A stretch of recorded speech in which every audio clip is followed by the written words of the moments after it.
Hey guys, it's Andrew here, bringing you another race round Spa. 3-lap lobbies seem to be giving me Spa quite a lot at the moment. But anyway, it's a Friday, and it's a Friday before a race weekend, so we're going to have a little preview of this weekend's Canadian Grand Prix. So I'm going to kick off with my prediction for the race, because to be honest, it's nothing groundbreaking. I think we're going to have another Mercedes win. Not Spa, although Spa is a power track. Montreal is a power track.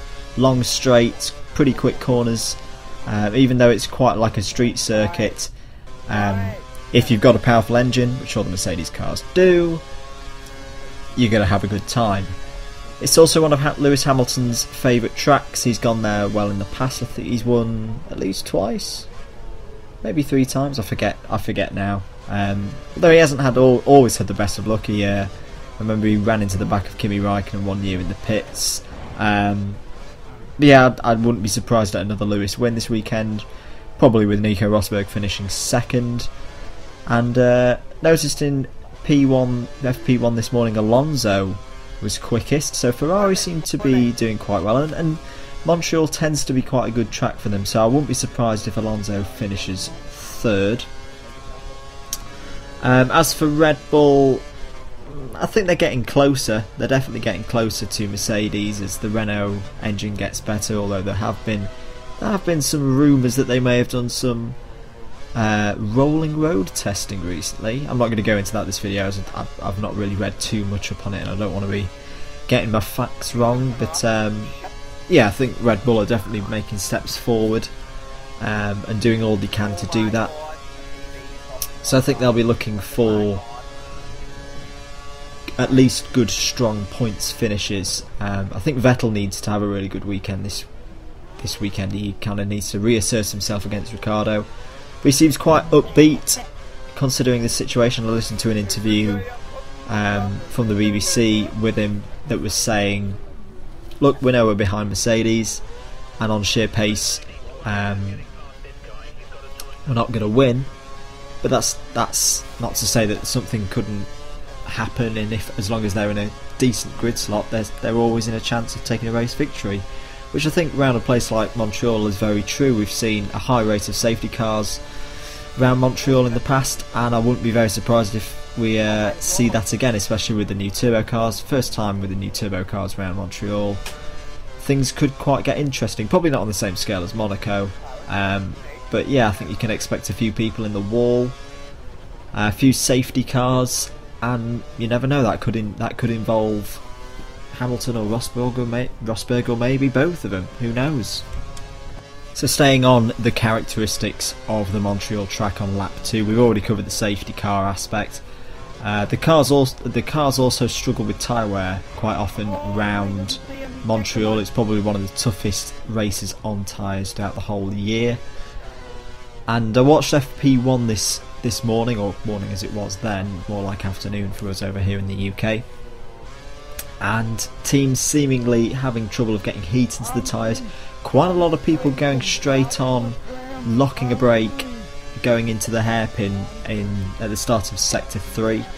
And not just say the guys at the back who probably haven't got the best cars, but even like the likes of Hamilton and Vettel having some real trouble down into that hairpin. So I think especially in qualifying, we could see some drivers possibly having a little bit of trouble getting heat into their tyres and possibly making mistakes on qualifying runs. So I think, yeah, the qualifying, especially as it's such a short track as well, and traffic can sometimes be an issue, this qualifying session could be one of the more interesting ones of the year so far. Last lap, looking through the news stories, I'll be honest, there's not really been that much exciting news in the last 2 weeks since Monaco. The story I saw today about potential changes for how the F1 weekends work and reducing the 2 practice sessions that they have on a Friday to just 1. And at first I was a bit concerned about it. I wasn't really the biggest fan of it, but then I read into it and thought, this might actually be quite a good idea. So it's being done on a cost-cutting basis, and the working behind it is if you get rid of the morning practice session and do all the media gubbins that they have to do currently on a Thursday, do that on a Friday morning.